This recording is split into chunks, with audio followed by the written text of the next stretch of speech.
Hello दोस्तों, आप देख रहे हैं स्प्रिट 15। चलो शुरू करते हैं एक और डरावनी कहानी। और ये कहानी हॉस्टल का पार्ट 2 है। तो चलिए शुरू करते हैं आगे की कहानी। एक हफ्ते बाद जब मैं वापस कॉलेज आया तो मैंने देखा नीलेश कॉलेज नहीं आया था। फिर मैंने सोचा नीलेश को कॉल करता हूँ। मैं कॉल किया और उसका मोबाइल स्विच ऑफ बता रहा था। मैंने नेट ऑन किया, सोचा कि उसको व्हाट्सएप पर मैसेज करता हूँ। जैसे ही मैंने अपना नेट ऑन किया तो उसके कई मैसेज आ गए। मेरे गांव में नेटवर्क नहीं रहता है, इसलिए मैं अपना मोबाइल चेक नहीं किया था। ये मैसेज नीलेश ने मुझे 4 दिन पहले किए थे और मैं आज देख रहा था। नीलेश ने उसमें लिखा था कि मैंने तुम्हारे पास कई बार कॉल किया पर तुम्हारा नंबर नेटवर्क से बाहर बता रहा था, इसलिए मैं व्हाट्सएप पर मैसेज कर रहा हूँ क्योंकि मुझे लग रहा है कि वो छोड़ेगा नहीं, मैं बच नहीं पाऊँगा। इसलिए मैंने अपनी सारी कहानी अपनी डायरी में लिख दी है और वो मैं अपने हॉस्टल के कमरे में के सामने वाले बरगद के पेड़ के नीचे अपनी डायरी फेंक दिया हूँ। अगर मुझे कुछ हो जाता है तो मेरी डायरी में मेरी ज़िंदगी के असलियत लोगों के सामने तुम लाना। तुम मेरे भाई से भी बढ़कर हो। बस इतना ही मैसेज नीलेश ने मुझे मैसेज भेजा था और उसी मैसेज के अनुसार मैं उसके हॉस्टल के कमरे के सामने वाले बरगद के पेड़ के पास पहुंचा, जहां मुझे एक डायरी मिली। मैं उस डायरी को खोला तो देखा कि नीलेश की डायरी है। मैंने देर न करते हुए डायरी उसी पेड़ के नीचे बैठकर पढ़ना शुरू कर दिया। जहाँ तक नीलेश ने मुझे अपनी कहानी बताई थी उसके आगे के पेज को पलटा। वहाँ नीलेश ने लिखा था, आज मैं वापस अपने हॉस्टल में रात में आया।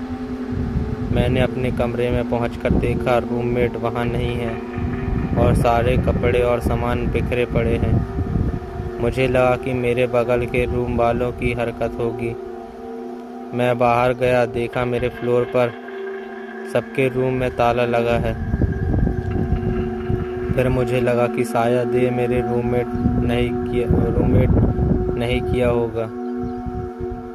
रूम की हालत के बारे में हॉस्टल के मैनेजर से बोलने गया और मैंने अपना रूम नंबर बताया। मैंने ये भी कहा मुझे शक है सब मेरे रूममेट ने किया है। मैनेजर ने रजिस्टर निकाला और रूम नंबर की लिस्ट देखी और उसने जो कहा उससे तो मेरे पैरों तले मानो धरती ही खिसक गई। उसने कहा तुम्हारे रूम में सिर्फ तुम रहते हो, रजिस्टर में सिर्फ तुम्हारा नाम है, उस रूम में अभी कोई और नहीं रहता।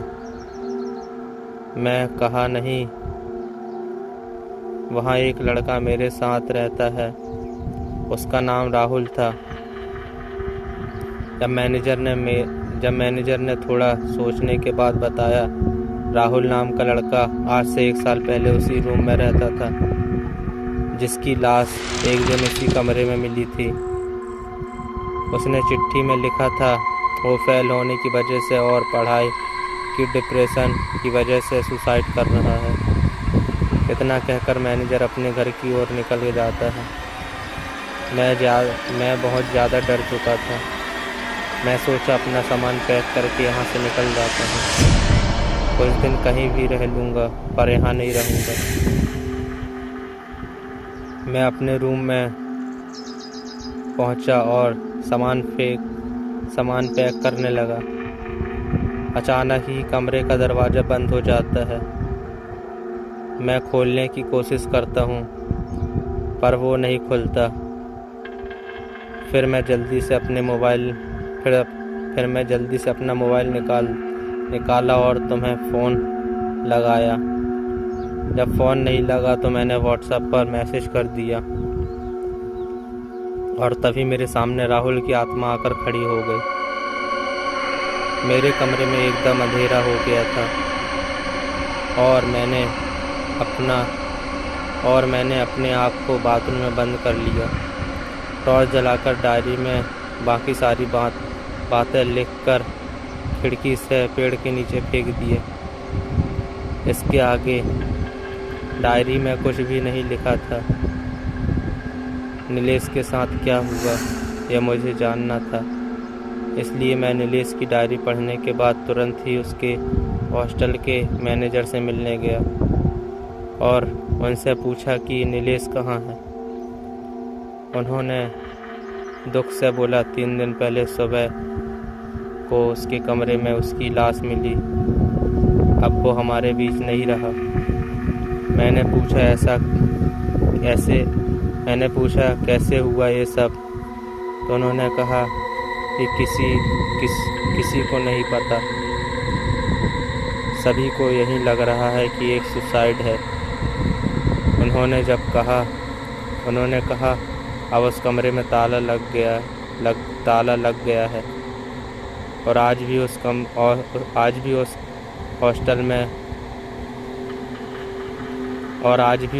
हॉस्टल के कमरे बंद है। तो कैसी लगी आपको ये स्टोरी ज़रूर कमेंट में ज़रूर बताएं और लाइक शेयर सब्सक्राइब ज़रूर करें।